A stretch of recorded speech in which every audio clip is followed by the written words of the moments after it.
Coming up on the show, goodness gracious, I was on the ground at COTA. We will talk about the thrilling lead battle and are we seeing for sure what the characteristics are of this new generation of drivers?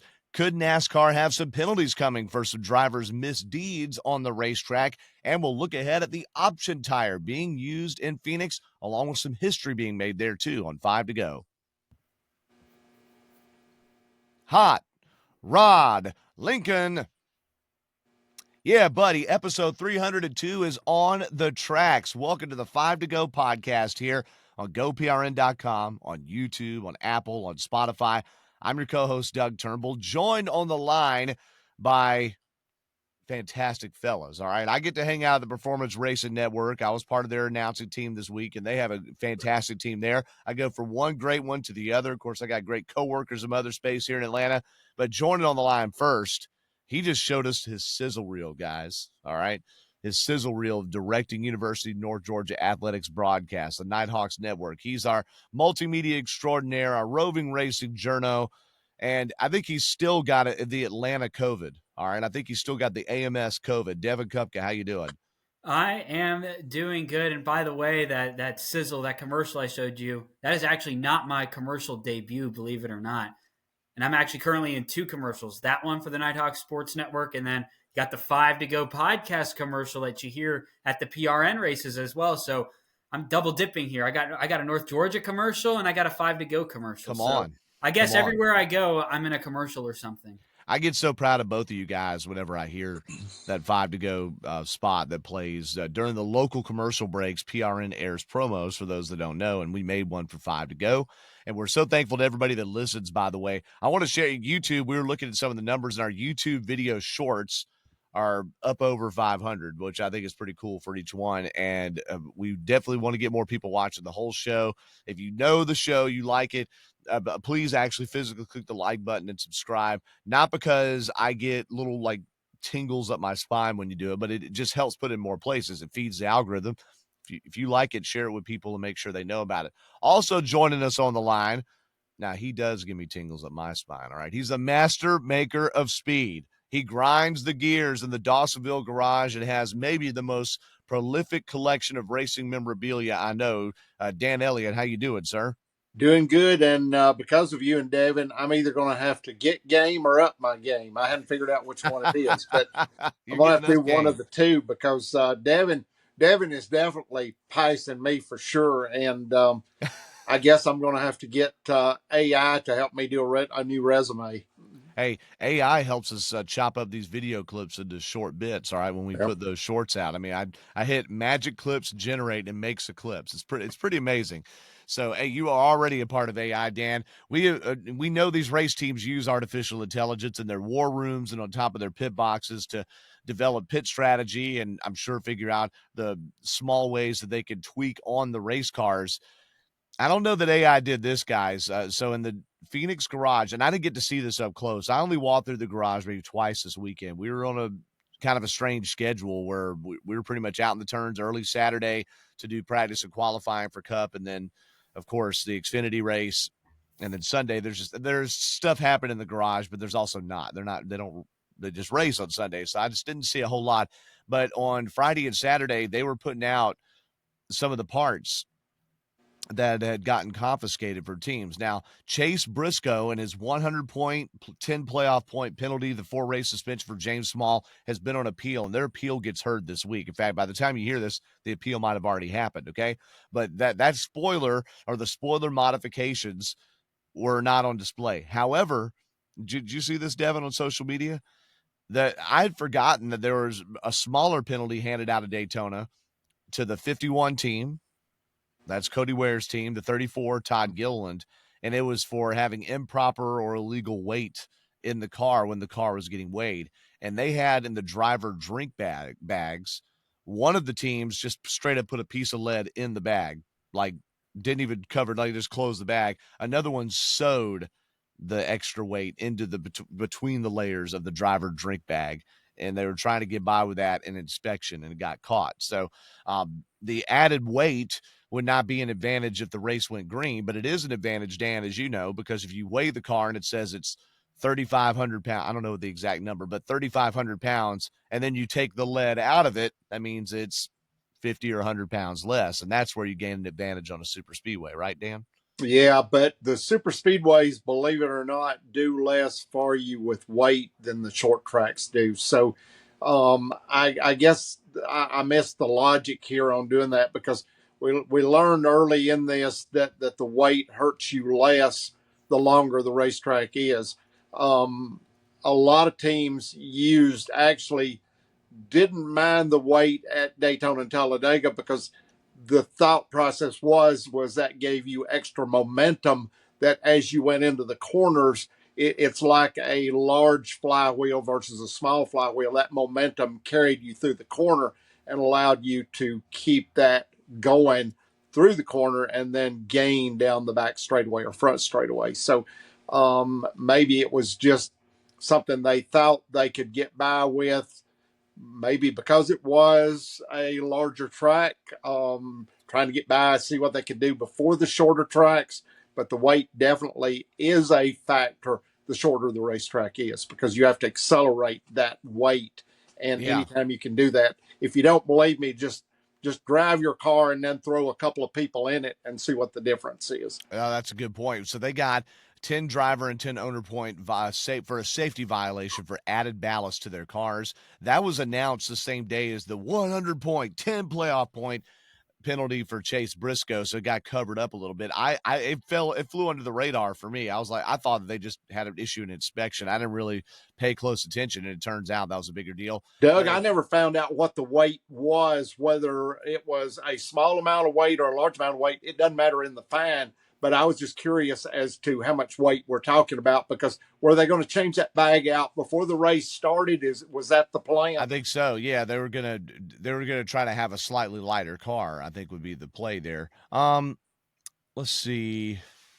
That would be the only way you could get an advantage, unless the driver threw the bag out during the race. Well, that's exactly. They would just change it out. It's just like how they tried to, and they've standardized it now. But they used to have drivers would weigh in, and drivers would put all sorts of stuff in their pockets and drink, a gallon of water, do all this stuff. So when the driver did their weight at the beginning of the season, they weighed a ton. So then they would take the weight, they'd take the weight out of their jacket pockets and go have a nice pee or whatever, and then they're back to their normal weight, and the car, they'd be able to offset that.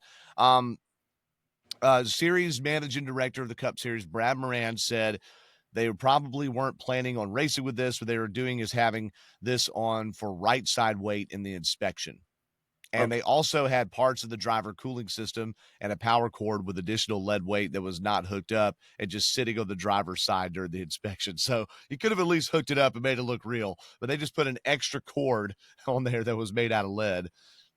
Yeah. So how do you get by with that after the race is over and you got to weigh again? Well, no, they were going to take it out, but they were not intending on running with that in the race. They were going to take it out because the cars were not impounded. Yeah, but what happens after the race when you weigh the car again? Yeah, that's a good point. Actually, it's kind of like do you throw it? Do you throw that driver bag in there real fast? I mean, yeah, that's a good point. I don't know. I don't know what the plan was. I'm sure there was a plan. We don't know, so we'll move on from it. And when we find the verdict for the Chase Briscoe thing, which we will find later this week, we will talk about it on next week's show, because Joe Gibbs Racing said they made no modification. Basically, the spoiler holes didn't line up with the holes on the deck of the car, and so they drilled to make them line up. It was the manufacturer fault, not theirs. But I want to say Brad Keselowski had the same kind of excuse when he got caught 3 years ago with RFK, is that the part wouldn't fit, so they made a modification to make it fit, and they still got the fine, or the penalty. So we'll see what happens now. And COTA, we had a driver with a 59 race winless streak, Kyle Busch, holding on by the edge of his fingernails to try to get a victory, and he almost got it done. And he got beaten by the guy that had won the week before and was being chased by the guy that won the first race. Christopher Bell ends up taking the checkered flag, as many of you know listening in now. If you didn't know that and you're listening in now, welcome to 5 to Go. I hope you listen every week. You should watch the race. It's pretty great. All right. But Christopher Bell won, and William Byron finished in second spot. And Byron almost caught Bell at the end of this thing. Tyler Reddick, the pole sitter, ended up finishing third. Chase Elliott came back from a lap one crash. We got dumped by Ross Chastain. We'll mention that here in just a minute. And he put on tires at the end, drove up to fourth. Kyle Busch ended up finishing fifth, but did not sound all pouty like you might expect after that. He, I think, felt very relieved that he actually had a car that could carry that kind of speed, and he knew that Bell had a better machine at the end of that run with 2 laps better tires. Devin, I want to ask you first, what did this race give you, and what did you wish you had seen? I think this might have been the best COTA race that we've had since the inaugural one you had about 4 years ago now, when they were racing in the dreadful rain there in Austin, Texas. But I thought overall, top to start to finish, this was a really good race there. And the fascinating thing I found out that looking at it was Kyle Busch. That's the first driver that comes to mind about this race, is because yeah, he qualified inside the top 10, but did you really expect for him to be in contention for the win? No. 96, 97% of this race. That's something that really surprised me, especially given, okay, you have RCR number 8, Kyle Busch taking on Shane Van Gisbergen up there 1-2 for most of the race. And you're like, well, if you had to take a guess, SVG's probably more skillful at these road courses than Kyle Busch is. And you're like, okay, the talent is probably going to lend more in SVG's favor. But sure, you got to give a lot of props to Kyle Busch. He ran a terrific race.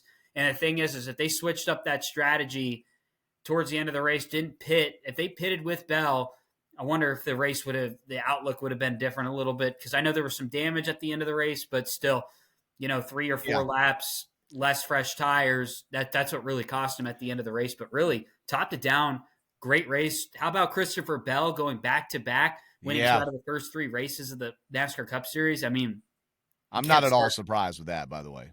I'm more surprised with him winning Atlanta than I am with COTA, because he almost won COTA last year. In fact, he was in the tay-to-tay with Kyle Busch at COTA last year, where he spun Kyle Busch, and Busch confronted him on pit road after last year's race. I never got a chance to work that into the broadcast, but that was on the back of my head. But there was so much good action. We just had to call what was in front of us there. The section that I had, by the way, was, for those that didn't get to listen, basically from turn 3 all the way through the S's, where they were going to have barriers put up. They decided not to put the Tech Pack barriers there because drivers were afraid that the impact with those barriers being so close to the race service would jerk the steering wheel out of their hand. Ricky Stenhouse said could hurt their wrists, and also could just damage their car so much if someone forced you into them being so close to the track. So they took them away and instead enforced track limits, which those did come up to bite a few people through the weekend. Then they decided not to have track limits in the middle of the race. They took them away in turn 6 when they saw Shane Van Gisbergen running in the grass exiting turn 6 right in front of me. I honestly wasn't under the opinion that they were ever enforcing it there. It was always in the more S part of the S's, if you will. And then, of course, the next part I had of the track after turn 6 were the new corners, 6A and 6B, where they built a cut through to shorten this track by 1 mile. And I will say, one thing I took away is that race absolutely was better on a 1 mile shorter course. You got 95 laps instead of 60-something laps, and you had 2 new passing zones, or you want to call it all one zone. 6A and 6B produced some of the best action of the race. Now, Dan, before I get to you, I want to point out Kyle Busch led 42. He didn't lead 97% of the laps, Devin, but he led 42 laps, the most in the race. Shane Van Gisbergen had the second most with 23, and Van Gisbergen ended up finishing 6th. I think at the end of the race, he took tires later than everybody. He long pitted, so he lost track position and then was not gaining it back, and I think his car just didn't fire off well on that last set of tires. But Kyle Busch's 42 laps led. He didn't lead 42 laps all of last season in any one race, and that includes short tracks, any place where you have a ton of laps. He led 42 big boy laps on Circuit of the Americas, a 2.4 mile course, and easily led the most laps of the day. Dan, what did Circuit of the Americas, the Echo Park Automotive Grand Prix give you, and what's something that you wish you could have seen too? I think I'd love to have seen more cars, as we all do, and every race is different. So more cars at the front for sure. TV just doesn't, or cannot do it complete justice, I think, on what you see.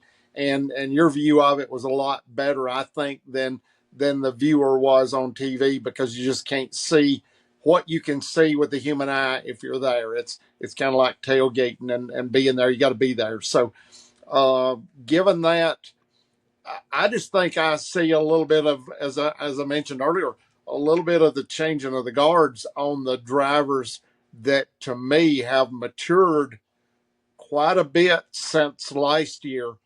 And just like Kyle Busch being able to maintain his position on track and be able to carry that on to the very end of the race, I think that is something that before you probably wouldn't have seen. You'd have seen Kyle Busch dominate that and come off the victor. But it's the difference, I think, in the Gen 7 car.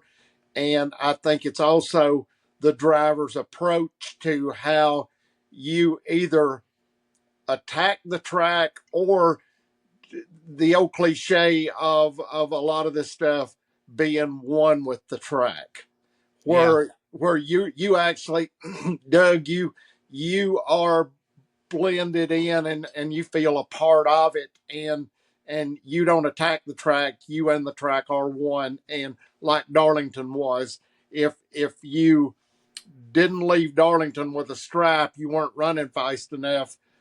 But you also raced the track. You didn't race your competition. And I think there's where COTA is different. I honestly think you race the track. And as we see with the Gen 7 car, the tires, everything that is different about them, the cars being so equal, I think for a driver that is a veteran that came through the Gen 6 or the earlier car, is harder to transition. Okay. Yeah. Harder to transition. And Kyle Busch certainly has been vocal about that. By the way, so Kyle Busch ended up finishing 5th in that race there. And those are some good points, Dan, and about the new generation of drivers coming up that you're seeing. Reddick, Byron, Bell, who've only been in the Cup Series each just a handful of years, and they're regularly running up front. What I want to tell you this race gave me is that you saw elite drivers duking it out for the win. There was not a random factor. There wasn't even a pit strategy factor that put him up there. I mean, really. I mean, Bell may have had better tires because of pitting 2 laps earlier than Kyle Busch. But what I mean is Ryan Preece won stage 2. Bubba Wallace, who started on the outside row and was fast in stage 1. He won stage 1 by not pitting. You didn't have any not pitting weird stuff that put Cole Custer up with the leaders or something like that. It was all raw speed, raw talent. And that's what the race gave me. There was a scintillating lead battle. Word I used in the reel I made about the race, scintillating. There was a scintillating lead battle before that last caution happened. We'll get to Denny Hamlin there in a second, okay? There was a big-time battle before the caution, and even bigger battle after that caution. And you also had, in the back of the top 10, Alex Bowman joins Tyler Reddick as the only drivers to get top 10s in all 5 COTA races, and Bowman came from the back to do it after a penalty and getting spun out after that penalty. He finished 9th. Todd Gilliland came back, took tires late, and finished 10th. Okay, Noah Gragson got spun early in the race, finished 8th. You saw people driving the wheels off that thing if they had the car under them. Reverse of the top 10 there, Chris Buescher, who is won Watkins Glen a year ago. He ended up finishing 7th there behind Shane Van Gisbergen. So that was your top 10 out of order. That's what the race gave me. The one thing that I do wish that I had seen was a chance for Connor Zilisch to do more. On lap number 1 of the race, Ross Chastain just dove into turn 1, as some drivers do, and he spun Chase Elliott. It gave Zilisch damage, which cut a tire for Zilisch, so he had to pit early, and that took him out of contention. Zilisch drove up to about 14th or 15th, and then was running somewhere thereabouts when his teammate Daniel Suarez, who had run in the top 5 earlier that day, Suarez got off track and spun, knocked up dust. Zilisch didn't see him and just nailed Suarez's car, and that ended Zilisch's day early. Welcome to the Cup Series, lap 49. It was over with, and he finished last place, 37th. I would have loved to have seen, after winning the Xfinity race Saturday, Connor Zilisch and Shane Van Gisbergen get a chance to go head-to-head, along with A.J. Allmendinger. That's another driver that I didn't get to see, really. He was running up there in the top 5, contending for the win, and I think he had a bad set of time. Something happened to Allmendinger at the end of the race, and he finished 30th. I don't know what. I don't know if he cut a tire or what. I didn't see it.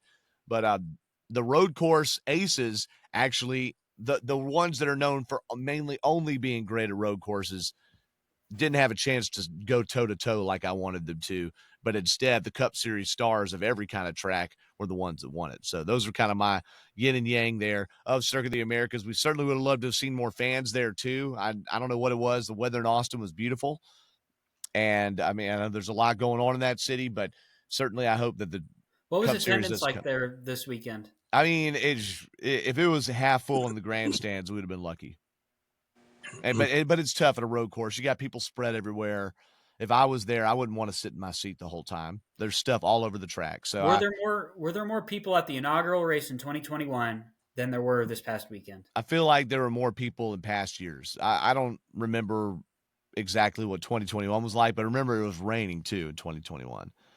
But there have been other years with good weather to compare. But you also have to understand too that that's such a big racetrack that it's difficult to sit in a seat and see a lot of things that go on over the whole track. Well, that's what I'm saying is I didn't want to look at just grandstand. So it's hard because you're not going to get as many people as Formula One. Formula One has, I think, a total attendance of 400,000 over the 3 or 4 days, right? So let's just say roughly 100,000 a day. But that's F1. You know, it's just a different story. They also, by the way, was a lot of talk about Mexico City because Ryan Blaney, Daniel Suarez, Chase Elliott went to Mexico City to do some media for the race. And I saw an article about it. In the Mexico City press conference with our American NASCAR drivers, there were like 180 media members there. and I mean, you know, they were packed into that place. So that says something too about the interest in Mexico. And they had some dignitaries from that series up at the Cup race, and they did a booth interview on PRN. I'm really excited about it, but I will say behind the scenes, there is a lot of trepidation about what happens in Mexico City because of what happened there when the Busch series, now the Xfinity series, went back in 2005 and 2006 around there. The security was a major concern. A lot of people had their stuff get stolen. I heard a story about someone who decided to visit with a lady of the night, and they ended up getting drugged. And it wasn't a driver or anything. Anybody would know. But I heard the story about somebody getting drugged, and they ended up with all they had was their bed sheet. I'm amazed that they ended up having their life after it was all over. Well, yeah, the lady visited with them and then drugged them and took everything. And I mean, what do? You had to call had to call your wife and tell them, hey. But that could happen anywhere. You and I both know it, and the security is going to be a concern. But I feel like if they are smart and stay together and you do as you race, try to go somewhere in packs, try to race in packs, and everything will be okay. Yeah. Well, I've heard of that type of thing happening here in the States too. I think I know somebody that knew somebody that something similar happened to them. Yeah. Well, and I'm not trying to, what I mean is that is, if there's one thing to sully this occasion, it's going to be that. It's going to be just security. You know, they were encouraging people years ago to eat at the Hard Rock Hotel. Like, don't even go anywhere, and you're like, oh man, I'm in Mexico. Like, I want to, so don't leave the hotel premise. Yeah, that's tough, but it's going to be a great event nonetheless. I would go work it if they asked me to work it. Okay, so if they asked me to go announce, I would be there. All right. So we told you about the top 10. Ross Chastain, with all that first lap stuff, ended up finishing 12th. He had finished in the top 10 in every COTA race leading into this one, by the way. And now there is only one driver. Actually, no, there are no drivers in the Cup Series that have finished in the top 10 in all 3 races this year. Ryan Blaney and John Hunter Nemechek have been the only 2, but they finished back. Blaney was only 19th at the end. That surprises me. He ran a little better than that during the day. The Penske cars were persona non grata at COTA, and where did Nemechek finish 22nd? He had a tough day. Man, Legacy Motor Club really struggled there, man. Eric Jones had damage early and was way behind the pack every time. So those are just some of the things there. Right, Kyle Larson had a wheel come off in this race, lost 2 laps. That's a 2-lap penalty. He then finally got back on the lead lap by free passes and then immediately got dumped. I also, Ty Gibbs, second time in 4 races, if you include the clash, that Ty Gibbs has run over the top of someone's car. This happened in turn 1 at the start of the race, where that's how Denny Hamlin lost his fender. Ty Gibbs got pushed into him in that whole thing where Chase Elliott got spun by Ross Chastain, and Gibbs caught air again. Gibbs has had an absolutely dog-awful start to the season. He has been a non-factor at the front of the field and has crashed in all 3 races. He ended up finishing, and he got spun at the end too. He ended up finishing 34th. I want to go look at the point. In the points, it's only 3 races. Ty Gibbs is 35th in points. Doug, how many years? What year is Ty Gibbs in Cup? What is this year? This is his 3rd full season. Sophomore. Usually year 3 is the year, they say about 100 races when you win. That's how it was with Chase Elliott, William Byron, Kyle Larson. I'm not so much worried about him not winning. I'm wondering, why haven't we seen any flash of brilliance from him like we have his teammates? I mean, he's been completely no top 10s, 35th in points. Doug, probably because sometimes you're the windshield, sometimes you're the fly. He's been the fly all 3 races, but yeah, he's been the fly all 3 races. And he didn't make the big show at the Clash, or the Busch, the Cookout Clash. He didn't make the show. Remember that? He went to the garage. He drove over the side of Justin Haley's car. That's a big deal. You can look at several drivers and ask the same question, because it's amazing how this works, being somewhat on top of the world one weekend, and I know that for a fact, and then being in the deepest valley on the next weekend. Sure. And no rhyme or reason. It's what they call life, I think. So just roll with it. And I think there is the key, is being able to roll with it and recover and not let it get in your head. Yeah. And that's what I just wonder, is if it maybe starting to creep in between the gears a little bit there with young Ty Gibbs. Another driver who has had some bad luck to start the year, even though he is 11th in points, he got a lot of stage points in the first 2 races, and that is Austin Cindric. Austin Cindric qualified in this race. Now, this is a guy that came up road racing. He qualified in this race. Gosh, where did, hold on, let me find it. Okay, he finished 25th. He qualified 36th and ran in the back almost all of that race. I'm actually surprised he was 25th. That's why I had trouble finding his name. He got crashed in the first 2 races there at the very end. This race should have done well, and involved in an early dust-up with Dillon, where Dillon got put over a lap down because Austin Cindric just dumped him. We also saw Denny Hamlin just struggle through this race without a right front fender. He was caught up in the first lap crash, and the caution that changed the race, that bunched them all up one last time, I didn't see a driver all day in Saturday or Sunday do what I saw Denny Hamlin did Sunday, where he just missed turn 6. He said he got caught up with the dirt on the track. It looked to me like he dumped Austin Dillon and just skewed Austin Dillon out into the sand pit there, and Dillon got stuck and ended up not finishing the race there.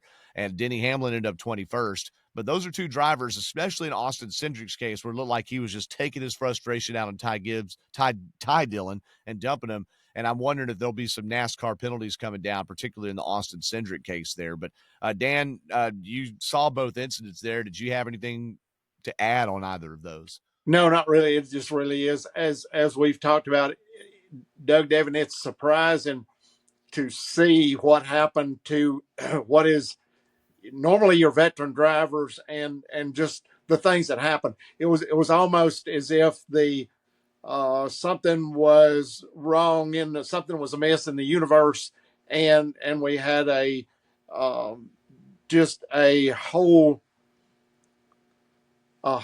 different day of events and things that took place that just is so out of the norm. Yeah.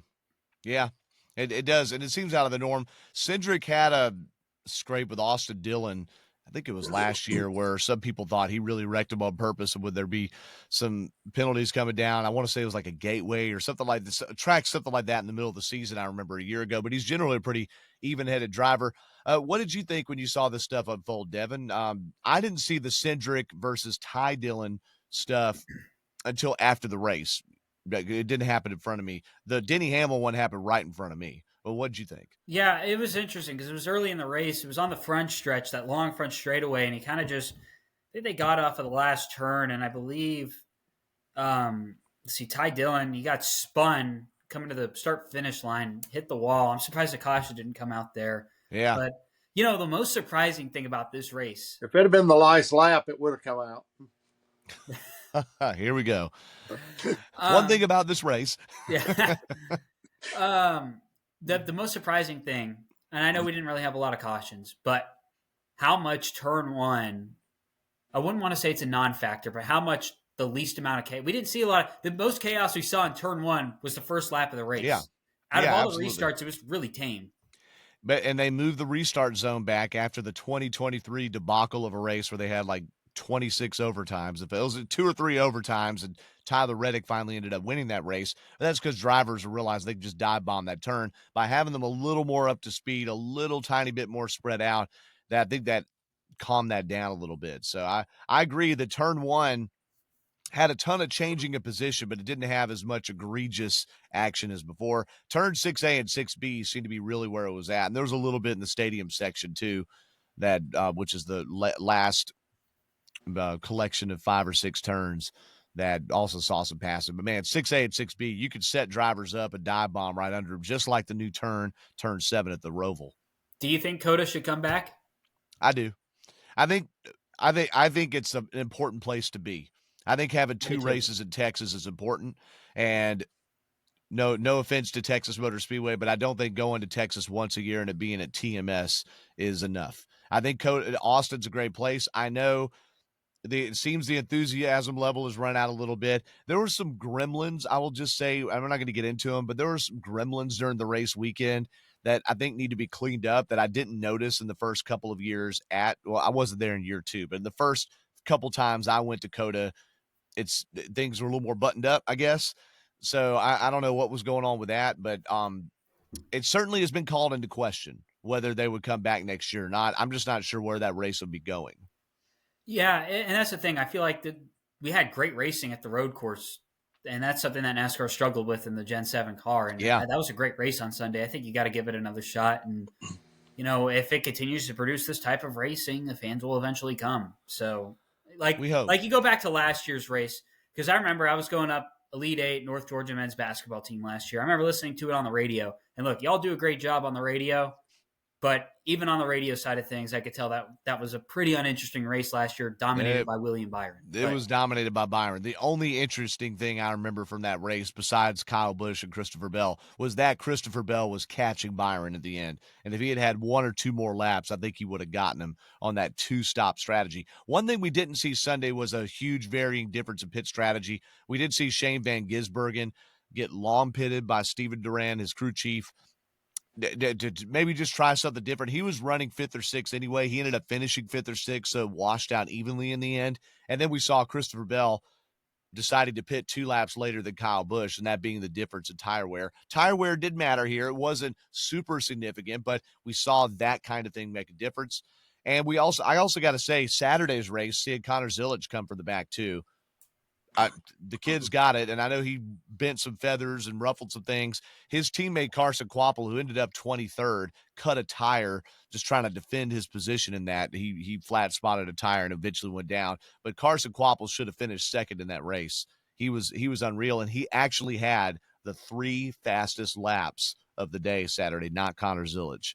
And so that says something about a guy that has some Trans Am experience and really came up racing late models in the Cars Tour, that Carson Kvapil would come up and finish in that 2nd spot there on Saturday, or the contend for the win, and almost finish 2nd on Saturday. That was a pretty big deal. So looking ahead here, you know, COTA's going to be in the rearview mirror, and now we're going to go to Phoenix where we have the option tire. And NASCAR announced back in January that Phoenix would have this. I don't think there's any doubt that this is going to be to test and see if they could be an option tire for the championship race at the end of the year. There is talk about changing playoffs of the championship, but that's not happening this year. 2025, the season will end in Phoenix. And Dan is shaking his head. But now I will say we're not going to unpack this here.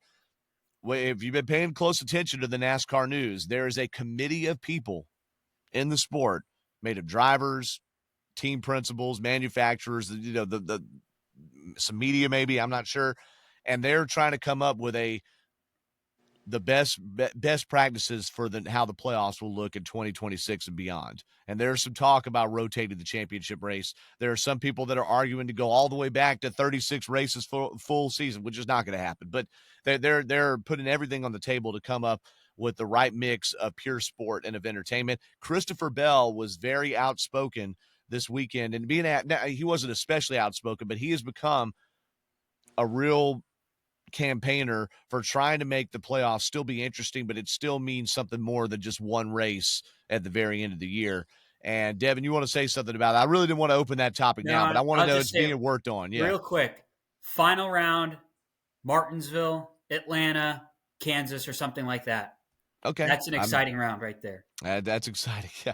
I'm still trepidatious about having any kind of super speedway race but if it's one of three, if it's one out of three, imagine being that fourth driver and you're running 17th and your three competitors are up there in the top 10 or top 5 and trying to get up there. That would be.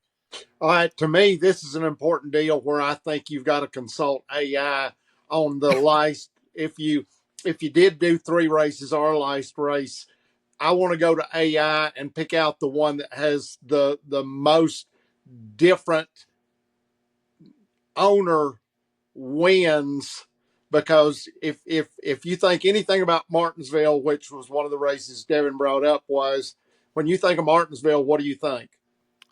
A lot of Hendrick.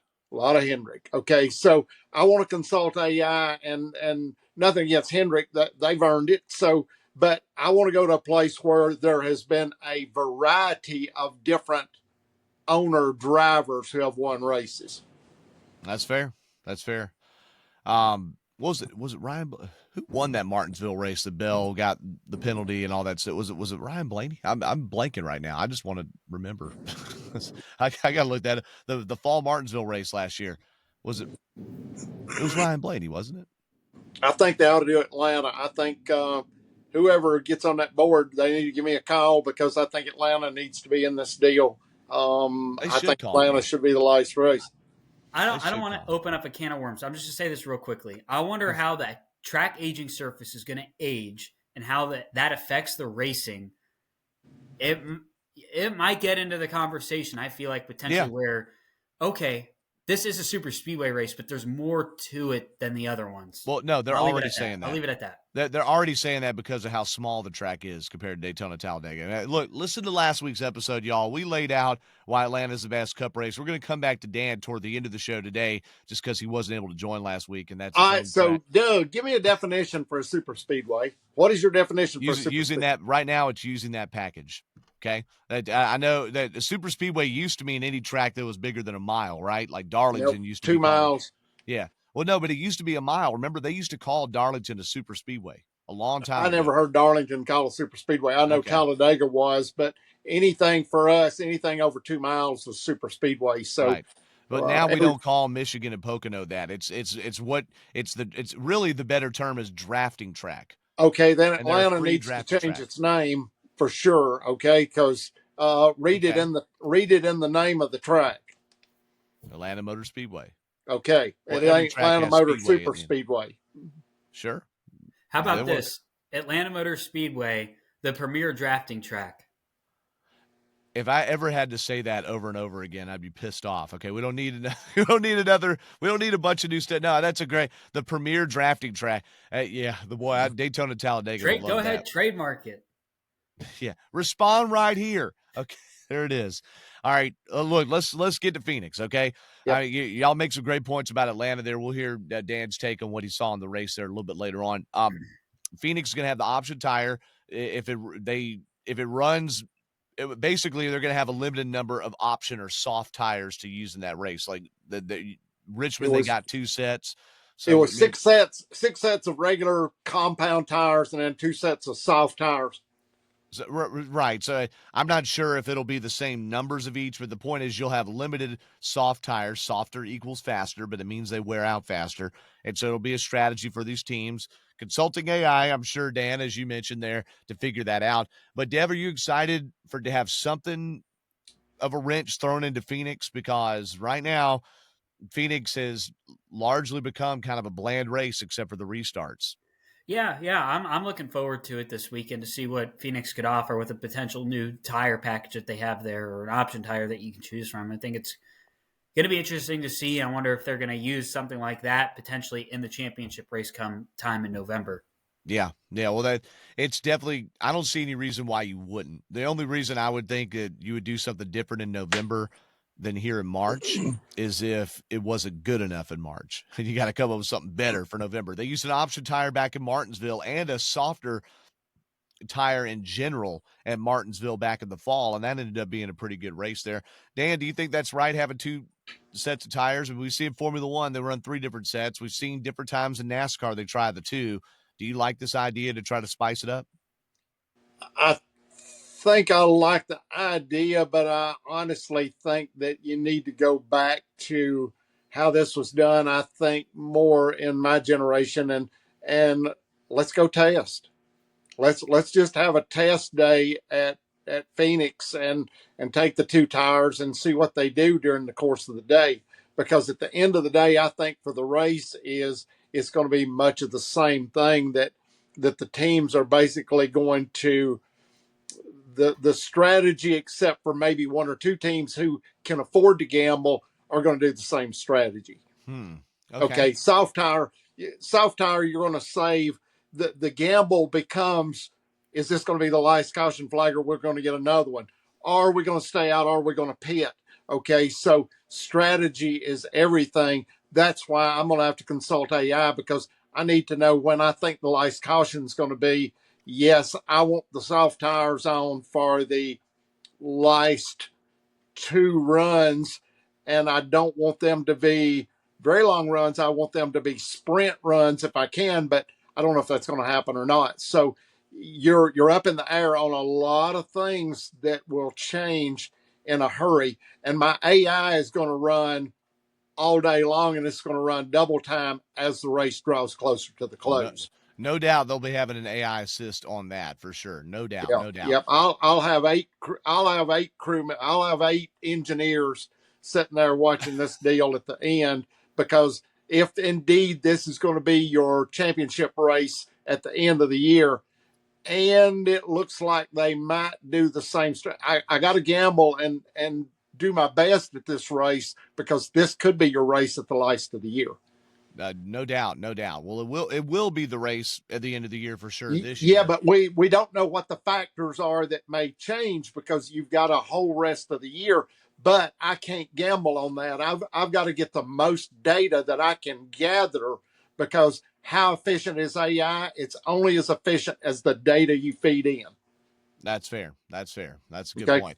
All right. So last spring, Christopher Bell won this race. I wonder if he could do 3 in a row. You never know, right? That doesn't happen all that often. And he led 50 laps to do it. He also had to come back from mid-pack, 20-something place to do that. The drivers that led the most laps, each were tied. Both were Toyotas. So you think, oh, Penske owns this place. No, the Christopher Bell's Toyota led 50 laps. Ty Gibbs led 57. He finished 3rd. And the 2 that led the most laps, 10th place finisher Tyler Reddick was 68. And 11th place, Denny Hamlin, also was 68. All 4 of the top laps leaders in the last spring were Toyotas. What is it about the spring race, which I don't think is a super different temperature than November, right? March and November kind of line up similarly. What is so different that Penske brings in the fall? Last year, Penske said it came down to this amazing test they did at North Wilkesboro, and then they went out and just demolished the field by Joey Logano there back in last May that was, and then that turned their season around, they said.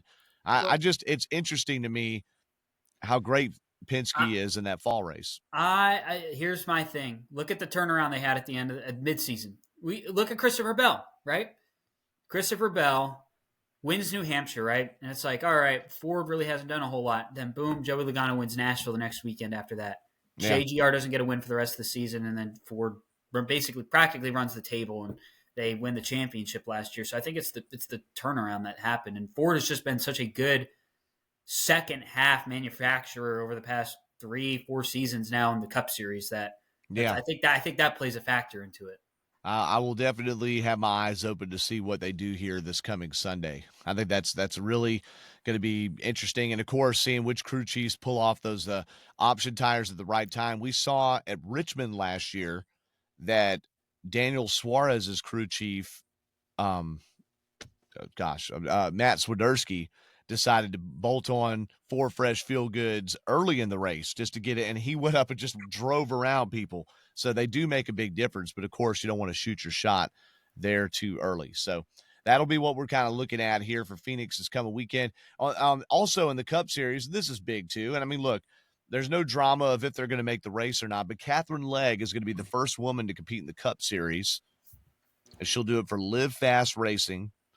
The first woman since Danica Patrick ran her last NASCAR race, which was the 2018 Daytona 500. Katherine Legge has run several Indy 500s. She's proficient in sports cars. And she's run some Xfinity races too. All right, I'm going to get a little controversial here. Not about her being female, but just her being a driver that is not normally in the NASCAR jargon, Dan. We don't see her at the track very much.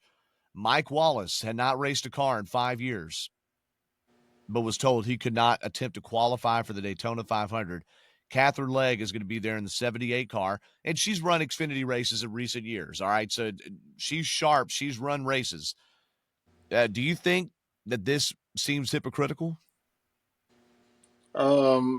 Gee, what do you think? Well, I don't know. I can see it both ways. That's why I'm asking. I mean, they let Helio Castroneves run, but he runs sports cars and stuff all the time. You know, he's still behind the wheel. Katherine Legge is still racing too, but she's not in NASCAR very much at all. I don't know what to take of it because this is going to be, I feel like, more the norm. You're going to have drivers that they're going to disallow for whatever reason they deem, and then you're going to have drivers come in that they're going to allow to drive, and I think this is just the new norm. And I think if it can bring that wow factor, I think that's going to play in a lot. Yes, the credentials are there. I understand the credentials and I understand definitely qualified to do this, but it is one of those things where I feel like they're going to pick and choose. And if I feel any differently about it, as I've said before, I need to buy NASCAR and run it however the hell I want to run it. Good luck with that. Yes. Yeah. Good luck with that. Excitement for you, Devin. I mean, this is big NASCAR seeing, you know, there are not a lot of women that make it up to the Cup Series and run. Yeah, I find it interesting. It's the first one since 2018 because I know in the lower series ARCA Xfinity truck you'll have there's women drivers there down there, but I felt like there was a women driver in the Cup Series, like not, but I guess 2018. No, gosh, it's such a long time ago. No, Danica was full time 2013 through 17, and then in 2018 she decided to run the Daytona 500 and Indy 500. Those were the last 2 races of her career. So, no, it's hard to believe it's been that long. I was surprised by that stat too, but nonetheless, that's the case there. You have Tony Breidinger running full time in the truck series. You've got Isabella Robusto, who's full-time in ARCA. By the way, Jade, another Toyota development driver, just like Isabella Robusto, Jade Avedizian became the first female to win a Cars Tour race. She won a Cars Pro Late Model race this past weekend there. She finished second outright, but then the winner of that race got disqualified. So she was already impressed with the second place finish, and she's a teenager, and Toyota's putting a lot behind her, and she's come from the dirt and open wheel ranks and is starting to come up now in stock car racing. So watch Isabella Robusto, Jade Avedizian. Tony Breidinger is okay, but she did not do much in ARCA. And if I would like to see her finishing truck races, but I don't think, I saw her off the pace in Atlanta, in a fast Tricon truck. She got lapped under green with some of the other slow trucks out there. So she's got some work to do, but nonetheless, it is good to see that Toyota seems to be making the biggest investment of any kind of development, and that includes female drivers too. Were you about to say something, Devin? I thought I saw you motioning there. Okay. Hey, I saw Katherine Legge, watch her, car number 78 this weekend. That 78 car missed the Daytona 500. They ran Atlanta, then they didn't travel out to Phoenix, or didn't travel out to COTA. They're not a full-time team. All right, in the Xfinity Series, they're going to run Saturday at 5 p.m. Eastern Time. You'll watch that on the CW. Practice and qualifying is on the CW app. Now, the little wrinkle here, CW app does not show the race live. All right, so if you have a streaming cable deal like I've got, where I have Fubo and some people have YouTube TV there, they have trouble finding and picking up the CW. So you need the rabbit ears. All right, you got to use the rabbit ears, channel 17-1 in Atlanta. All right, rabbit ears 17-1. That's how you can watch it. All right, but on the CW app, you can watch practice and qualifying live, which I've done the last 2 weeks, and it's very good coverage. For the Cup race, Sunday, 3:30 p.m. First time we're on cable, Devin, this year on FS1, and the practice and qualifying will be the same Fox crew, but it'll be on Amazon Prime Video. So those are the places you can watch stuff this weekend. For the Xfinity Series, a few bits of turnover in the lineup, as you'll see every week. Nick Lights is going to be back in the 07 car for FS Greenlight Racing. He also ran in Atlanta. Garrett Smithley returns to the 14 as a teammate to Nick Lights at SS Greenlight. Smithley is running the full season, but gave up the reins to Carson Hocevar this weekend for the Xfinity race. And what happened? Carson Hocevar missed turn 6A, basically. Got bumped by Jeff Burton. He got bumped by Jeb Burton. He went to the turn and got nailed by Jeb Burton and went head on into the barrier there and did not finish. And it was early in that race too. So Garrett Smithley gave up the wheel to Carson Hocevar, saying, hey, I'm not a great road racer. Let's get a good finish for this 14 team. And it ended up not great. The 17 car, which is running 16 races a year for Hendrick Motorsports and Xfinity, this weekend will be driven by Alex Bowman. This past weekend, William Byron had a shot at it and almost won that race. Eric Almirola returns to the 19 Joe Gibbs car. Greg Van Alst, I believe, is making his season debut for Joey Gase Motorsports in the 35. Brad Perez, who missed the COTA race, failed to qualify. He and Parker Retzloff, both for Alpha Prime Racing, did not qualify this weekend. That was a big surprise, especially for Retzloff, who's running full-time in that 4 car, has done really well over a couple years in Xfinity, is impressed driving less than equipment, and he missed the race. Unreal. But Brad Perez is going to get another shot in the 45 for Alpha Prime. The 53 will be driven by Joey Gase and his own team this weekend. Thomas Annunziata, who also missed the Xfinity race back at COTA, he'll be in the 70. Carson Ware will run the 74. They did not attempt COTA this past weekend. And Josh Balicki will run the number 91. The 74 was listed as to be announced, and I reached out to Mike Harmon Racing because I like doing these entry list updates here on 5 to Go, and they confirmed to me it would be Carson Ware in the 74. So Doug, do you feel like it's a as William Byron did for Saturday's race, the extra laps that he was able to run at COTA? Do you think that benefits you on Sunday? And how would you deal with this given the fact that you don't have a lot of practice at any of the tracks that you go to? I don't think it hurts for sure. They're totally different cars, but they are different cars, but laps on the track. Laps on the track. That's exactly right. Why is Hendrick field now? Corey Day is going to run this car like 10 or 11 times. All right. So this is going to be a driver development thing for most of those races. But the fact that you have Cup drivers coming to moonlight in the 17 car for 6 or 7 races this year, and it's all sponsored by HendrickCars.com. Mm-hmm. Don't tell me they're not benefiting from it. They're gathering data no matter what it is. They're still gathering data, and also too, it is experience that you won't get, even though the cars are different. Understand that, but you're still gaining so much from being able to run that. Number one, how does the track change? Your lines on the track and so forth. And if I could do anything on gathering data, I would love to be able to gather data on, and I don't know if this is possible or not, but my AI, I would have AI to be able to do this for me, to where I could run a lap and get all the tire temperatures to where that you run different lines on the racetrack, and you find a line that is better on the tires than another line, and that's the line that you run. And keep in mind, that's going to change as the race progresses, as the tire rubbers in, and as your fuel burn off, and the things that you have that changes as the day goes. And I think that would be very beneficial in the fact of these cars being so much alike that you can use this for basically tire management, which I feel like is, for the Gen 7 car, one of the most important things that one of the most important factors that you can look at. And driver is definitely, because tire management, you think of several different drivers that are really good at tire management.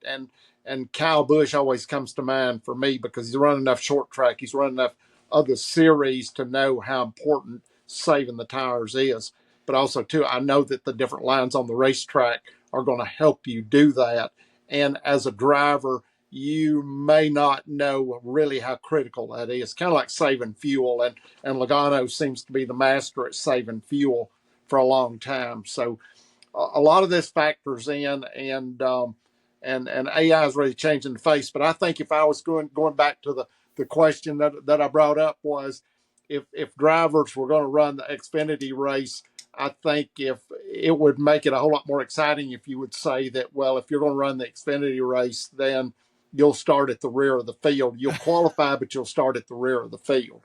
That would make it more interesting for sure. I think that gets into the, I don't know. I know it does, but it's kind of one of those deals where you got however many laps, whether it be 50 laps or whatever, you got the advantage of pretty much knowing the racetrack and that experience that you got. And it's the day before the Cup race.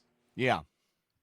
I think that's a great point. No, anyway, let's make it exciting. Let's put them at the back of the field and let them run through the field. And then halfway through the race, let's have them change direction. That'd be a great idea. Wanted to do that at Gresham for the longest time. We'll do that at Gresham. This is like that famous Tony Stewart interview at Talladega in 2012, where it's like, the problem was we just didn't crash enough cars today. Yep. You know what I'm talking about, Dan? Devin, yep. Do you know which interview I'm talking about? Yep. Yeah. And my story with that, I'll post it on our 5 to Go Facebook page. Be sure to like our Facebook page, guys. The story about that is the other media were interviewing different drivers, and I walked up because Tony had just walked out of his trailer, and I said, "Hey, sir, can I, do an interview?" Or no, I didn't say that. He goes, "Yes, sir. How can I help you?" And I knew, oh boy, we're going to be in for this. Okay. Yeah, that's going to be great. Tony's offering an interview. And so I stick my recorder up, and by the time he gets to saying all that spicy stuff, the others have gathered around. So there's some ways, if you look at the bottom of the shop, there's a little black sliver of a recorder. Mine's the first one down there. And it's Tony Stewart going off saying, and he goes, I didn't crash enough cars. We just didn't crash enough cars. I think if we had just crashed a few more cars, it would have been a good race. And then I actually think that we could turn them and run them the opposite direction, or we could put them as a figure 8 here, like throw a flag and put them in. He says it with a deadpan. Just it was really funny. So yeah, I wanted to run half the race one way and half the race the other way. Yeah, I'm sure that would have gone over well. All right, yeah. I didn't tease this out through the show, but we actually have a special guest on this show. I got a chance to talk to Ross Chastain in the membrane, Chastain in the brain. I talked to him last week. So I talked to him before COTA, before he cleaned him out in turn 1. All right. I didn't get to ask about that. Really, my premise of interviewing him was about his involvement with Protect Your Melon. Because I knew that's a cool thing, but I didn't know how far back it went, and I wanted to write about it in the Atlanta Journal-Constitution. So there'll be a profile I'm doing on that campaign and on him that's going to be in the AJC here in the Peach State that comes out this Sunday, March 9th. But because I got 15 good minutes with him, I not only asked him about that, but I asked him about his management team, because he's actually part owner or a managing partner within that Motorsports Management Inc., which is what Spire Sports and Entertainment used to be. And they spun off a different company once they bought the race team. And because Carson Hocevar is managed by that company, I had to ask him, so, Carson Hocevar, how did that work? And he answered pretty diplomatically.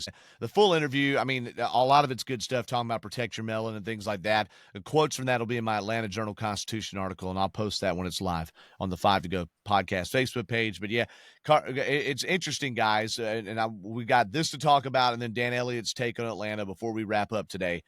It's interesting that one weekend, Dan, as you said, you're the bug, the other you're the windshield. All right. It's interesting that Ross Chastain had a lot of questions, as he put it to us just now. Ross Chastain had a lot of questions for Carson Hocevar, and has said multiple times to other media, not to me, he didn't get the answers he wanted after Hocevar's moves in Atlanta. This time around, Chastain just goes bananas in turn number 1 there. And after the race, he said, when asked if he wanted to comment, he said, no, thank you. So what do you think about the many shades of Ross Chastain there, Dan? I don't know what to say. I think I'm at a loss. For the first time, I'm at a loss on this one. It's I just don't know what to expect anymore out of Ross Chastain.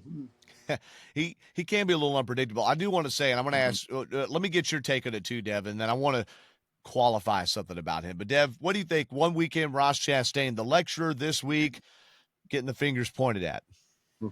Yeah, it's interesting. It's interesting, and I, like Dan, guess I'm at a loss for words too. I wish he would have had more to say after the race about it, but maybe he just knew he had nothing he could say. I guess that's what it is. Him not saying much maybe was a lot he could say. I want to say this about him, and multiple people have said this, all right? From the people of the governor's office of highway safety to my coworkers at PRN, and I asked Ross about this. He goes to the booth with us a few Xfinity races every year. He loves it, and they love him. Everybody that deals with him outside of the race is like he's just one of the guys. And he was like that on the interview too. And even when the interview was over, he was asking me some questions about the races I'm doing and telling me how much I'm gonna love Bristol. Like, he's very chill, like just when it comes to that.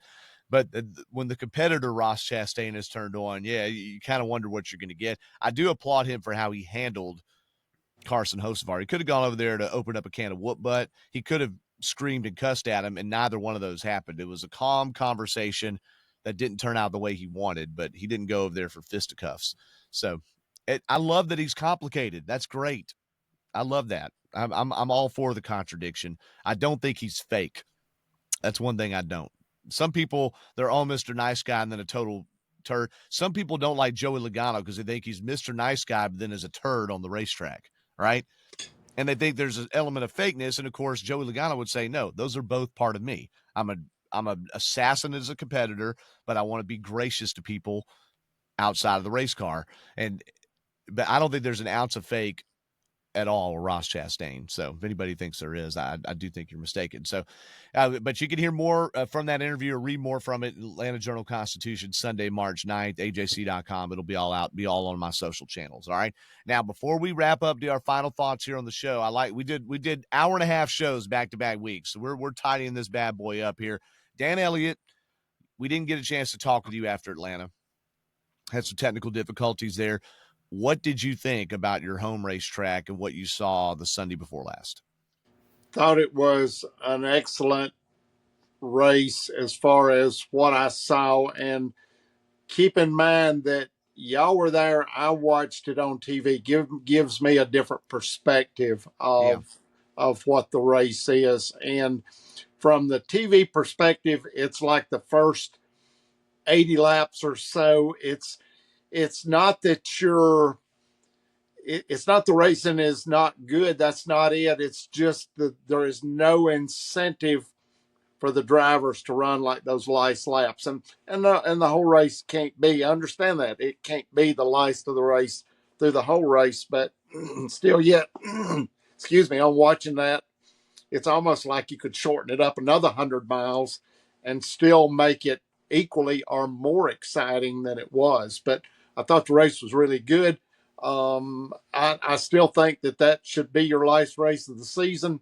And I thought it brought something to the deal that a lot of racetracks can't bring, but seems like Atlanta with this configuration and the Gen 7 car is the place. The thing I hated the most was the way the caution was done at the end, where it's what segment you were at, you didn't run to the flag.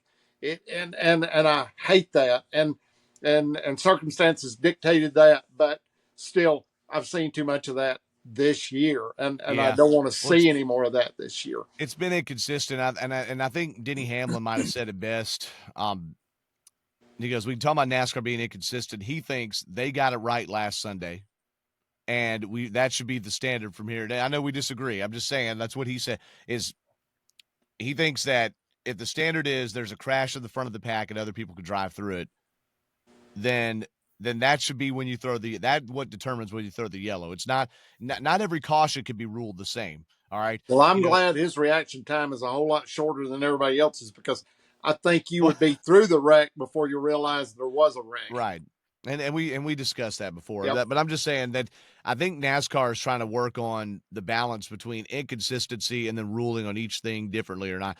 Some say, well, why was Ryan Blaney's spin with 10 laps to go at Atlanta caution? Well, for one, it was in turn one, and if you keep the race green, they're coming back to turn one, and you don't know if Blaney's going to keep going, and he smoked the field. There was smoke everywhere. If it was the last lap, it probably wouldn't have been, because the next time they come back to you, the race is over. So it is a tough thing to rule on, and that's something we can get more into later. Hopefully we don't have to get into it later. One thing I want to say about COTA, and what we should have been saying, and we did it here on 5 to Go, other podcasts didn't. We didn't lead off with cautions and drama and officiating. COTA was about the racing. COTA was about the racing, and Atlanta should have been about the racing, and it was good racing. And even early in the race, when they had more incentive to hold back, there was still a ton of lead changes, ton of passing through the pack, people going 3 wide for 16th place and such. It was just mwah, chef's kiss. It was great. It was so much fun. But we're talking about Atlanta Motor Speedway, aren't we? Atlanta Motor Super Speedway. Speedway. Atlanta Drafting Track, ADT, Atlanta Drafting Track. Get it sponsored by the security company. Atlanta Drafting Track. All right. So today, look, we really just took a deep dive on COTA. Talked about Katherine Legge, significance of her coming up, the British driver coming up to the Cup Series for this weekend. We talked about the retaliations or lack thereof, or how that's going to shake out with NASCAR. And, of course, we looked ahead toward Phoenix and the option tire as well, and did a little review of Atlanta.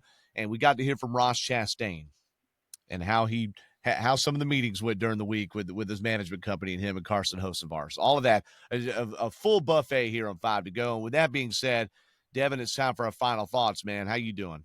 Yeah, hey, I want to give a shout out to the Freebirds tonight in women's basketball intramural championship at Memorial Hall. It's going to be a good one.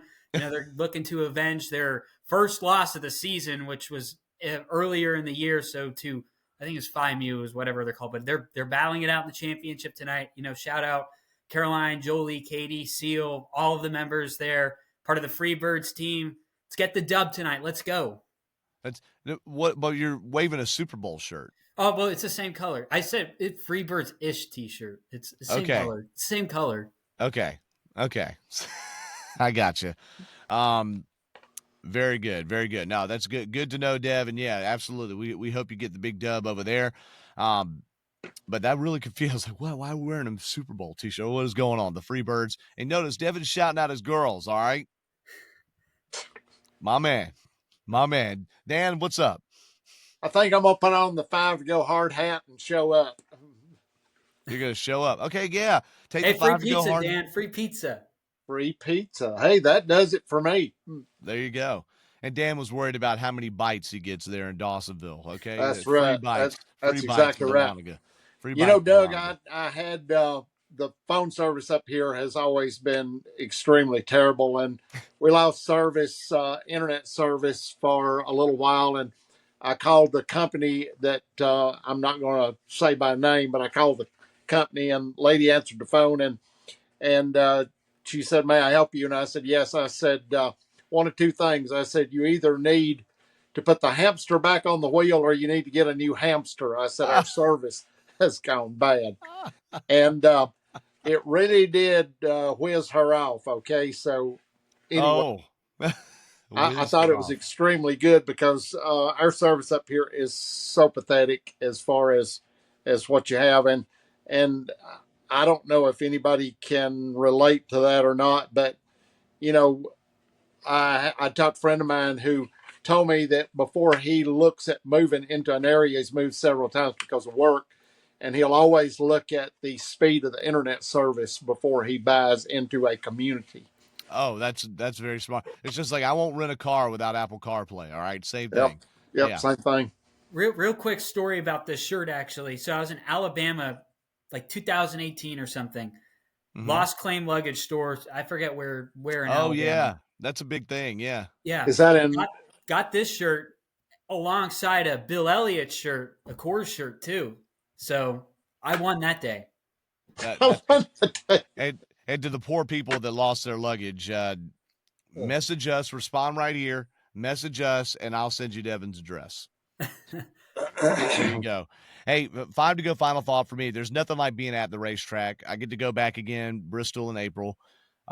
Very fortunate. The team with PRN are just so gracious. A couple of things. Number one, on Sunday, it was pretty cool to have Anthony Alfredo ask if he could come stand up on my scissor lift with me because he was a backup spotter for Austin Dillon, which was especially interesting when Austin Dillon got mowed down by Denny Hamlin there. I'll just say that. Anthony was nice, but he was like, what the heck? What just happened? So he's a driver, saw it the same way I did. Secondly, leaving the race Sunday, I'm standing out waiting for Larbert Barnhart, a race director, to come get her car because that's my ride back to the hotel. And I see race day traffic coming by, leaving the track, and here comes Todd Gilliland on a scooter. And I'm talking about a hand scooter. All right, and that was just fun. Like, he's going right behind a pickup truck, a guy that just finished 10th in the Cup Series. Just go by on a scooter right there in the middle of the crowd. No one's bothering him. I thought that was interesting. And then lastly, too, big shout out to Alex Hayden, who is the co-lead anchor, the Motor Racing Network. He is going to be on our Indy broadcast this year in Turn 1, and he made his PRN debut doing the last set of turns on the road course or the circuit at Circuit of the Americas. Not surprisingly at all, did a phenomenal job. It was cool to get to work beside another broadcast titan here. So big shout out to Alex Hayden. We're so gracious and thankful he was able to be on our PRN team. So big stuff there. If you missed anything for this weekend, I mean, I put a couple of videos up on our 5 to Go Facebook page or shared them from my own personal page. By now we've recapped the race in depth. So if you're listening this far, I don't know what much more different you're going to get, but you can check those out. We'll put a link up to that Tony Stewart video later on. And of course, we put our new episodes, share them on there as well. So thank you all for listening in. Devin, Dan, hope you have a wonderful evening. Dev, is it the Freebirds? Freebirds, let's go. I thought y'all were the Nighthawks. Now you're the Freebirds. We'll go with that. We like that, and we hope you all listen again. We will recap everything from Phoenix coming up here in 5 to Go. For Dan and Devin, I'm Doug, and thank you for listening. God bless you.